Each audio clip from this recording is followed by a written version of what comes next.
Muito legal. O Lucas como eu estava dizendo, o Lucas é nosso embaixador de sustentabilidade. Ele criou um projeto incrível, que é o Zero Summit. Ele depois vai poder falar um pouco mais sobre isso. E ele é um dos caras que a gente fez um bate-papo esses dias. Para quem não sabe, ele também pode falar depois. Criou um projeto aí, que ele criou uma grande mobilização. Eu acredito muito nos movie makers, né, os fazedores de movimento, e o Lucas é um deles. Ele criou um movimento muito grande aí em torno do álcool em gel no começo, bem no comecinho ali. Eu acho que nem tinha começado o isolamento, ele já estava se mobilizando. Agora já está criando um projeto novo que eu vi nas redes sociais, que é para ajudar com a higienização de metrôs, de ônibus, acho que é alguma coisa nessa linha.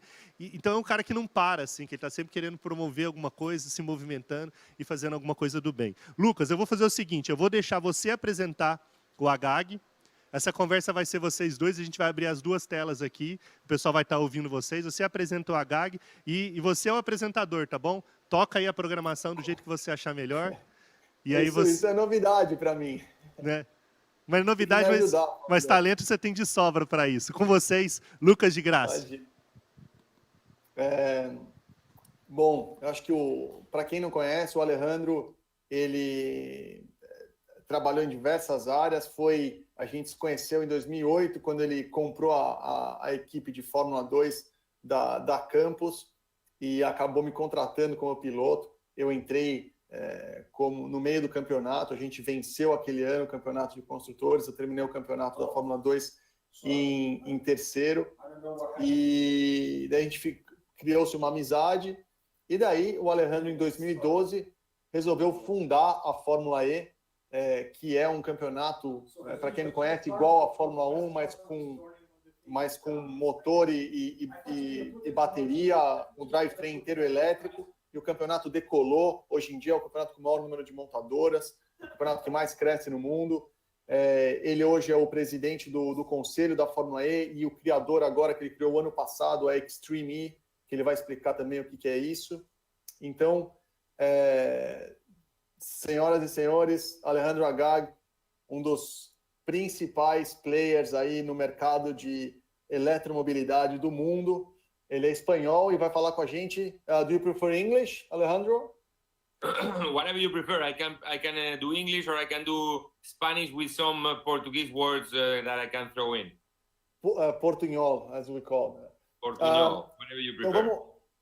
Então conta pra gente um pouco como começou a Fórmula E, de onde veio essa ideia, onde ela está hoje e o futuro da Fórmula E. Bueno, buen día a todos. Buen día, Lucas. Obrigado por la invitación. Estoy en Londres. Acá estamos también en casa todos en este tiempo de coronavirus. Y recordando cómo empezó la Fórmula E, fue en el año 2011 cuando pensamos en la idea, 2012 cuando iniciamos el trabajo de Fórmula E, para crear un nuevo concepto de corrida. Un concepto que estaba enfocado a la energía sostenible, a la movilidad limpia. Pensamos que era preciso crear una nueva competición para promover el auto eléctrico. La promoción del auto eléctrico es el principal objetivo de la Fórmula E. El desarrollo de la tecnología y también el cambio de la percepción del auto eléctrico en la gente. Porque la gente... Ahora menos, pero en aquel momento pensaba que el auto eléctrico no era algo atractivo, era algo que un poco aburrido, ¿no? Entonces creamos la Fórmula E con Lucas. Lucas estaba con nosotros dal principio, dal inicio de la Fórmula E. Me dio muchas orientaciones, consejos de cómo crear el campeonato, cómo hacer una competición más interesante. También consejos, porque Lucas, aunque es piloto, es también medio ingeniero. Me dio también consejos sobre la tecnología, muchas cosas. La Fórmula E comenzó en 2014, la primera corrida en Pekín, en China. Hoy estamos en la temporada 6. Ha tenido un grande suceso la Fórmula E. Está creciendo mucho. Hay muchos constructores de automóvil que ya están en la Fórmula E, como Audi, que es el equipo, la escudería de Lucas. También Jaguar, Nissan, Porsche, BMW, Mercedes, grandes constructores, todos han entrado en la Fórmula E, porque es la plataforma para desarrollar la tecnología y para promover el auto eléctrico. Entonces estamos muy satisfechos con eso. Muito legal. Alejandro, como é que, assim, em 2012, essa visão de carro elétrico, mobilidade elétrica, ainda não era mainstream, era uma coisa super inicial, né? Como surgiu? Por que 2012? Como que foi o timing? E como você vê a adoção, né? Como você vê como os carros elétricos vão se desenvolver de agora nesse mundo que agora, né, caíram as vendas de até 70% dos automóveis. E daí eu queria que você falasse, em 2012, como é que você viu a Fórmula E ajudar a inserir carro elétrico na sociedade, e depois dessa pandemia, você acha que o preço do óleo, por estar tão baixo, o preço do combustível está tão baixo, vai atrapalhar, vai melhorar? Como você vê também o futuro das vendas de carro elétrico? No 2012, el carro eléctrico no estaba en la prioridad, era una cosa marginal. Mas en 2012 se comenzaba a ver el grande problema del cambiamiento climático, el grande problema también de la polución en las ciudades del mundo. Las ciudades del mundo tienen un aire muy, muy sucio. Que é uma coisa que talvez as pessoas, com essa pandemia agora, finalmente entenderam que o ar era muito sujo, né? Porque elas estavam acostumadas com aquele tipo de poluição. Agora mudou. Ahora estamos viendo por primera vez el aire limpio desde hace 30 o 40 años en nuestras ciudades. En las ciudades de India, desde hace 30 años que no veían el Himalaya. La primera vez que puedes ver el Himalaya desde hace 30 años en India es ahora porque el aire está mucho más limpio. Entonces, nosotros comprendimos que este problema estaba llegando y vimos que una de las soluciones para este problema era el carro eléctrico. Y pensamos, es importante crear un campeonato que sea una plataforma para dar visibilidad al carro eléctrico. Esa es la filosofía de la Fórmula E. Mas no fue fácil, porque mucha gente pensaba que no tenía ningún sentido, que no tenía ninguna oportunidad. Mas nos continuamos a trabajar. Lucas conoce muy bien porque estaba conmigo e com todo o equipo. Passamos bastante dificuldades no começo, né? Bastante dificuldades, nos quedamos sem dinheiro.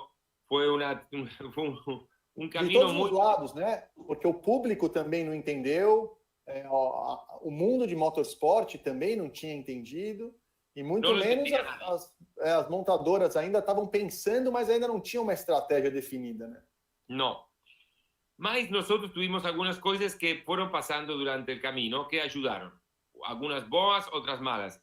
El escándalo del diésel fue una situación que fue negativa, mas para nos fue positiva porque aceleró algunas grandes constructoras.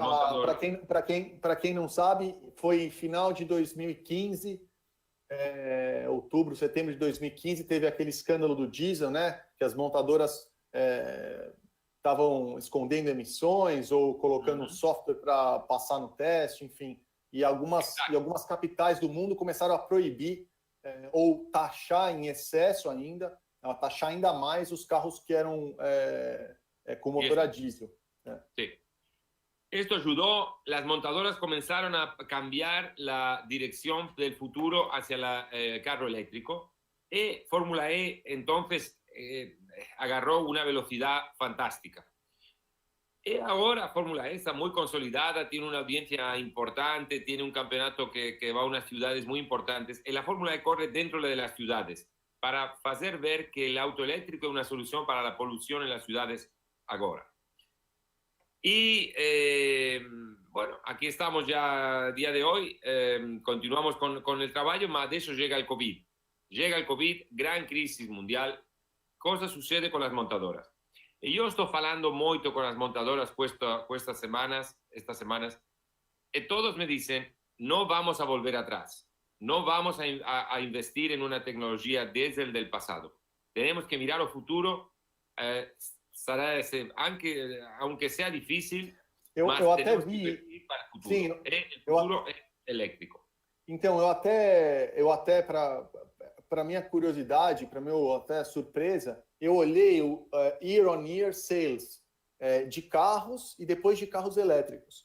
Carro, em geral, caiu 60% a 70% de março a abril de 2019 para 2020. Mas carros elétricos, não. Em alguns países, até venderam mais carros elétricos esse ano durante a crise do Covid do que o ano passado.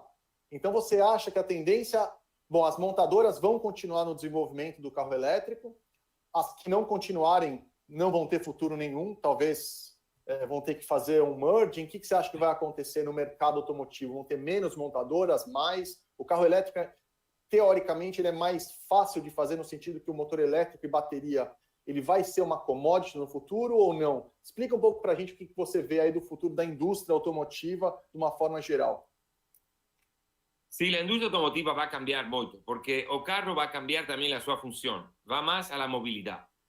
O carro va a ser eléctrico, sobre todo en la ciudad por la cuestión de la polución, va a ser también un carro conectado y un carro driverless, como se dice en portugués, Lucas, driverless. Carro autônomo. Autónomo. Carro sem motorista, né? Com motorista que é o computador. Vai. O computador. Entonces, esto cambia totalmente la movilidad de las ciudades, porque o carro será también compartido, o carro no será de la propiedad de la persona, será un carro que se alquila con una cuota. Y ponemos un ejemplo, si hay carros que se alquilan en la parte de la ciudad donde duerme la gente, que los lleva a la parte donde trabajan, eso no funciona muy bien, porque entonces todos los carros, el primero que llega por la mañana tiene carro y los demás no tienen. Si el carro es autónomo, el primero que llega por la mañana va con el carro. Después el carro volta da solo a la parte donde está la ciudad dormitorio y lleva más personas a la parte de trabajo y viceversa después de la noche. Y esto cambia completamente la movilidad, la convierte mucho más eficiente, porque ahora utilizamos un carro solamente 5% del tiempo. El resto, 95% del tiempo, el carro está en el garaje, aparcado. Con los carros autónomos podemos utilizar los carros hasta el 50 o el 60% del tiempo. Entonces necesitamos muchos menos carros y mucha menos polución. Así va a ir el futuro de la industria. Eu tava pensando aqui, Leandro, inclusive o que a gente está fazendo agora, você acha, falando que isso vai afetar a mobilidade também, mas a gente está trabalhando muito hoje, por causa da pandemia, de casa por videoconferência. Várias reuniões, as pessoas estão criando esse hábito. Você acha que esse hábito vai se permanecer depois e vai ter menos necessidade também, além disso, de mobilidade, das pessoas terem menos reuniões presenciais e mais de vídeo? Isso vai afetar também, além disso, a venda de carros em cidades, ou ao contrário? Por exemplo, pode ser que, por exemplo, por causa da pandemia, as pessoas que tenderiam a pegar um transporte público, um metrô, um ônibus, fiquem um pouco mais acuadas e falem, bom, eu vou agora utilizar um transporte privado, um carro, um Uber, o que for, por causa da aglomeração de pessoas. Como é que você vê esses dois pontos, talvez até paradoxais aí? Yo creo que esos son dos efectos contrarios que más o menos se van a cancelar uno con el otro. Mas pienso que la crisis del COVID va a tener unas consecuencias que todavía no sabemos entender, mas va a tener unas consecuencias muy importantes en muchas cosas. Pienso que vamos a darnos cuenta de lo importante que es tomar precaución con el cambio climático, por ejemplo, porque la crisis del COVID es una crisis muy pequeña si la comparamos con la posible crisis que puede venir con el cambiamiento climático. Y estamos viendo que solo con una crisis pequeña ya el mundo está de rodillas. Imaginemos cosa puede pasar con el cambio climático, mas yo pienso que la gente se está dando cuenta ahora. Entonces, teletrabajo va a subir mucho, seguro, porque se está creando el hábito de hacer estas videoconferencias, que está muy bien, funciona muy bien. No todas las reuniones pueden ser por videoconferencia, habrá todavía reuniones en persona, muchas menos. Habrá menos gente que va a la oficina. Yo pienso quizás un 60-70% votará a la oficina, más no todos.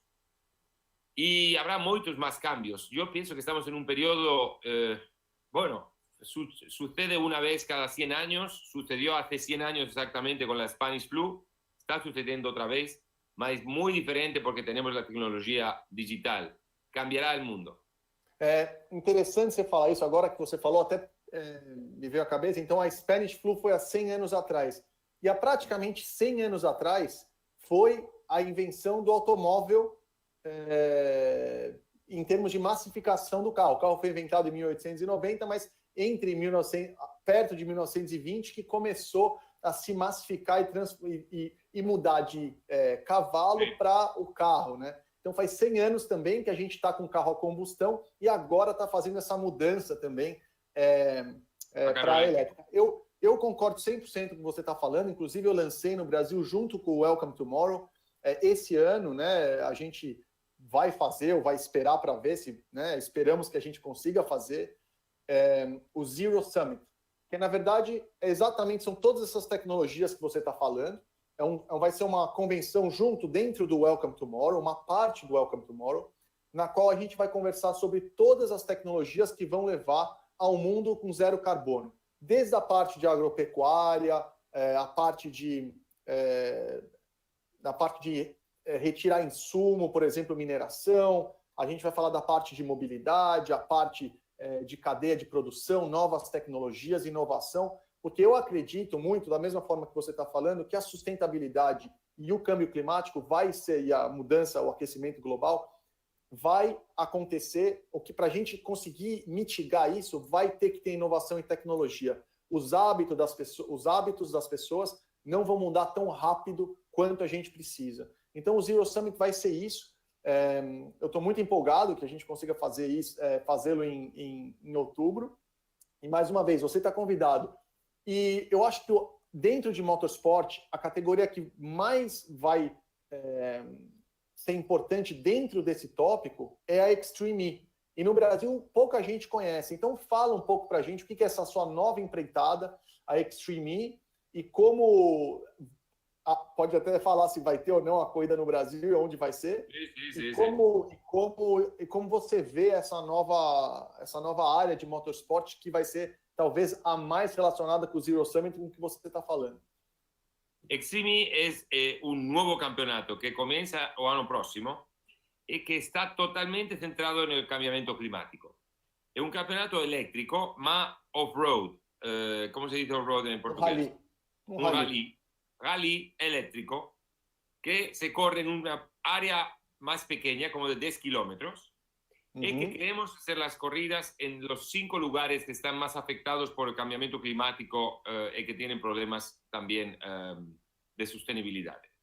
Vamos a hacer una carrera en el Ártico para hacer ver lo que está pasando con el derretimiento del hielo polar.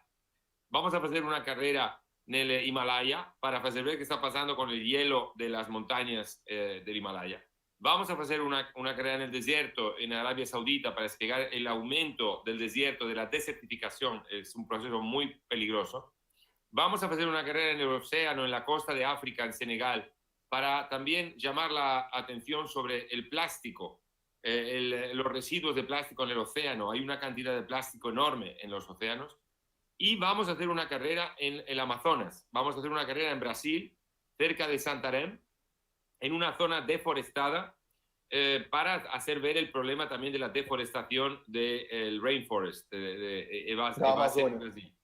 Eso será el año próximo. La corrida en Brasil será seguramente a principios de octubre de 2021. Muito legal, muito legal. E para terminar, antes de eu voltar com o Flávio, eu vou fazer a última pergunta. E uma corrida de Fórmula E no Brasil? Qual é a chance? Que a gente que esteve tão próximo aí de ter a corrida em alguns anos, depois voltou para trás, né? Sempre a gente tentando trazê-la. A primeira corrida da história da Fórmula E foi anunciada, na verdade, no Brasil, no Rio de Janeiro. E então conta um pouco para a gente qual a probabilidade, como é que estão as negociações, enfim, o que você acha disso? Yo pienso que, obviamente, para nosotros es una prioridad hacer una carrera en Brasil, mas hay negociaciones abiertas en este momento.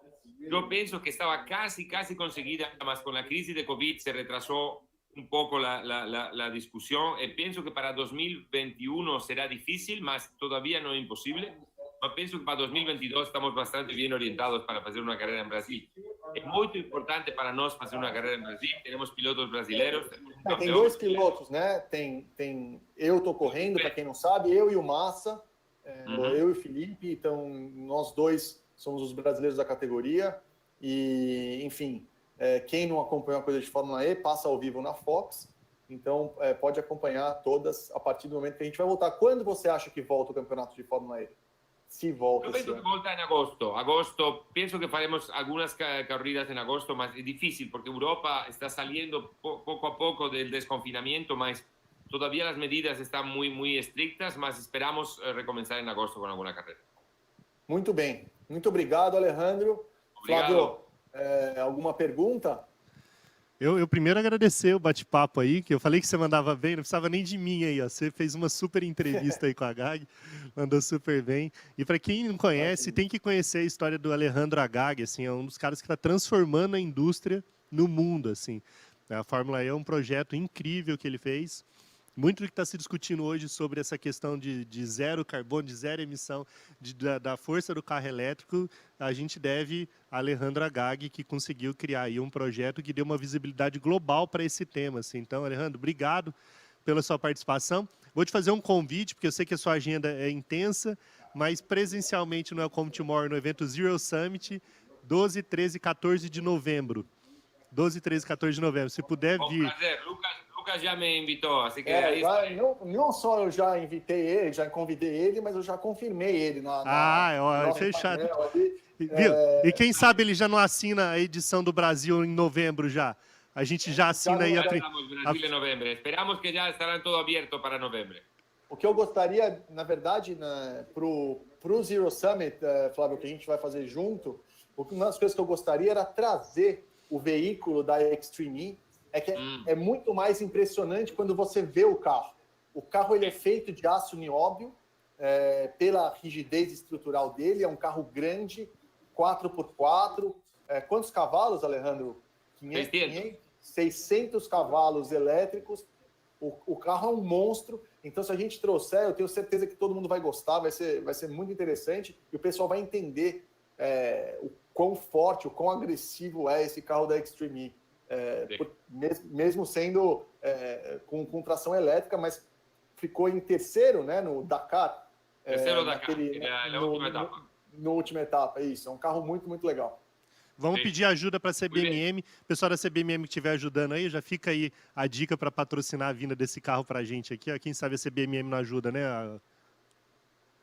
Aí, Lucas. Vamos fazer a entrada do Alejandro dirigindo o Extreme E para o Zero Summit. Aí sim, hein? Okay. Aí sim. Aí nos Obrigado, vemos. viu? Obrigado, Agag, pela participação. Obrigado. Foi um prazer. Hasta pronto. Lucas, obrigado. E Lucas, e parabéns, viu, cara, por todas as iniciativas que você tem feito aí para mobilizar esse período aí, mobilizar pessoas, empresas, parceiros. Está muito bonito o trabalho que você está fazendo. Parabéns, tá? Obrigado, Flávio. Só vou, então, terminar, só para explicar um pouquinho o que você até falou. Então, as iniciativas que eu fiz, na verdade, foram... Eu arrecadei, né, 150 mil reais no começo da pandemia, foi o primeiro crowdfunding. A gente investiu isso nos centros de acolhida para idosos, então a gente atingiu 20 mil idosos, em parceria com a Arca. Eu imprimi em 3D 1000 máscaras, aquela Face Shield, e a gente doou para o Hospital das Clínicas, para o Hospital em Barueri, e também para esses centros de trabalho aí com os idosos, que a gente achou que era mais fácil de trabalhar. E no transporte público, porque é algo muito grande, eu desenvolvi a primeira máquina de muita potência, de raios ultravioleta. A gente testou, e eu posso falar aqui em primeira mão que os resultados do teste foram muito, muito positivos. Então, a gente espera... foi o primeiro teste, foi a primeira máquina 100% feita no Brasil com essa potência. Foi testada num vagão de metrô de São Paulo, um vagão de uso normal. E o teste é conduzido por uma entidade muito... Eu não vou dar todos os detalhes, isso aí daqui a pouco vai sair. Mas o teste foi muito, muito bom, a gente ficou muito satisfeito. Então, agora a gente está conversando com várias empresas para conseguir massificar o uso dessa máquina de UV, pelo menos para conseguir melhorar o transporte público de São Paulo, para começar, mas no Brasil inteiro, e ter para a nossa vida voltar para o normal o mais rápido possível. Eu achei incrível esse projeto, cara. Parabéns aí pela essa mobilização de trazer esse produto. Eu espero que dê certo, que ganhe escala e que mais parceiros... A gente não trouxe esse produto. Esse produto foi imaginado por mim, projetado por uma parceiro nacional, é 100% feito no Brasil. A gente fez o protótipo em 72 horas para conseguir fazer o teste no período adequado. É uma tecnologia 100% brasileira. A gente fez, deu muito resultado e agora a gente está fazendo o fine-tuning do projeto. Impressionante. Cara, parabéns, Lucas. Parabéns mesmo Obrigado, aí, tá? Por viu? todos os projetos. Obrigado aí pela parceria. Tamo junto. Obrigado, Fábio. Lucas de Tamo Graça, junto. obrigado. Obrigado. Abraço. Parabéns. Tchau, tchau. É isso aí, gente.